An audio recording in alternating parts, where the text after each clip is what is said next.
Diarrhoea হলেই অনেকেই probiotics বা দই খাওয়া শুরু করেন। আসলে এটা কি কার্যকর? এটা কিভাবে কাজ করে? আমাদের অন্ত্রে বা গাটে ভালো ব্যাকটেরিয়া আছে। সেই ভালো ব্যাকটেরিয়ার চেয়ে যখন খারাপ ব্যাকটেরিয়াটা শক্তিশালী হয়ে যায়, তখনই আমাদের ডায়রিয়া হয়।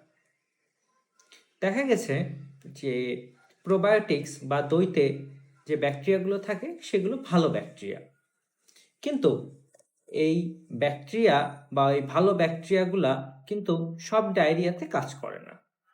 পার্টিকুলারলি বাচ্চাদের ডায়রিয়া, ভাইরাল ডায়রিয়া এবং অ্যান্টিবায়োটিক খাওয়ার পরে যদি ডায়রিয়া হয়, তাহলে প্রোবায়োটিক্স কাজ করে।